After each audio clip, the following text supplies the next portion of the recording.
आज की क्लास में जो हमने चैप्टर चुना है वो त्रिभुज चुना है और त्रिभुज के बारे में आज हम सब कुछ जानेंगे। सबसे पहले हम जानेंगे कि त्रिभुज होता क्या है।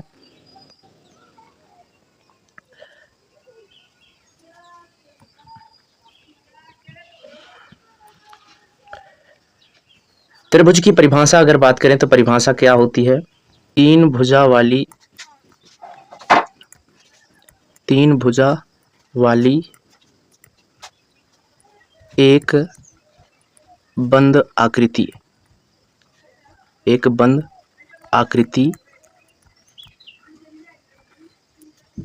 जिसमें तीन कोण बनते हैं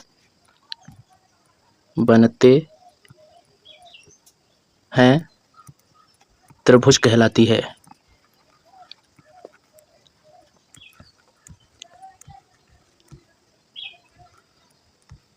त्रिभुज कहलाती है।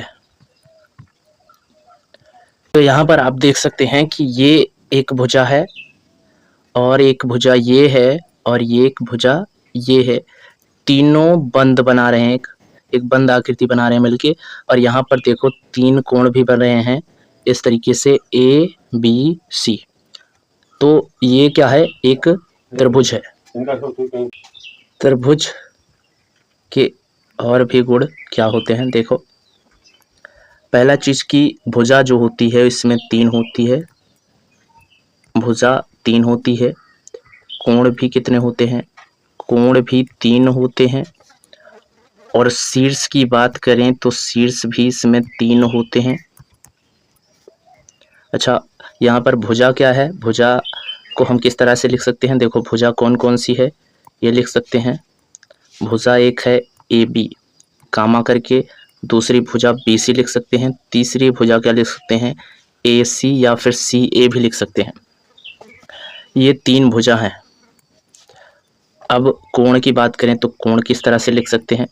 देखो कोण दर्शाने का सिंबल होता है ये, और कोण A है कामा कोण B है कामा कोण C है। शीर्ष यहाँ पर क्या है? शीर्ष भी इस तरीके से हम लिख सकते हैं। शीर्ष A है कामा B है कामा C है। इस तरीके से हम शीर्ष लिख सकते हैं। तो ये बेसिक जानकारी आपको कैसी लगी? अब बात करेंगे इसके कुछ और पॉइंट की, जैसे कि त्रिभुज के तीनों कोण, ये जो तीन कोण बन रहे हैं इनको अगर जोड़ेंगे तो इनका मान टोटल कितना होगा? इनका मान टोटल होगा 180 डिग्री। कोण C बराबर कितना होगा? 180 डिग्री होगा। ठीक है। और फिर उसके बाद अगर तीनों भुजाओं को जोड़ेंगे तो हमें क्या प्राप्त होगा? परिमाप प्राप्त होगा। परिमाप यानी P से पेरीमीटर और पेरीमीटर यानी परिमाप। ठीक है। अगर तीनों भुजाओं को जोड़ते हैं AB plus BC plus AC, तीनों जोड़ने से हमें क्या प्राप्त होता है? परिमाप प्राप्त होता है। और तीनों कोण जोड़ने से हमें क्या प्राप्त होता है? 180 अंश प्राप्त होता है। ये त्रिभुज के बारे में तीन चीजें आपने जो जानी, बेहतरीन तरीके से जानी। अब देखते हैं कि त्रिभुज के प्रकार कितने हो सकते हैं। त्रिभुज जो होता है उसको दो तरह से वर्गीकृत किया जाता है। एक नंबर है भुजाओं के आधार पर, भुजाओं के आधार पर। और दूसरा नंबर है कोणों के आधार पर।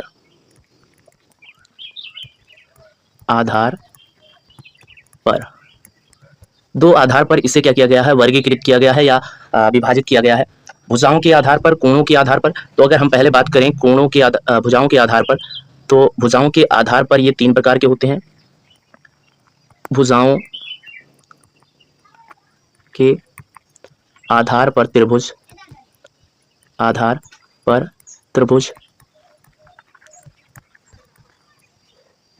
तीन प्रकार के होते हैं।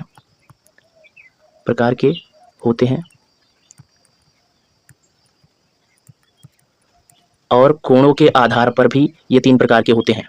कोणों के आधार पर भी 3 प्रकार के होते हैं। पर भी ये 3 प्रकार के होते हैं। तो ये बेसिक जानकारियां थी जो कि आपको मैंने बताई। चलिए फिर जानते हैं कि ये कोणों के आधार पर और भुजाओं के आधार पर 3 प्रकार कौन से होते हैं। तो सबसे पहले बात करेंगे हम भुजाओं के आधार पर। किसके आधार पर? भुजाओं के आधार पर। पहले हम त्रिभुज के प्रकार के बारे में जानेंगे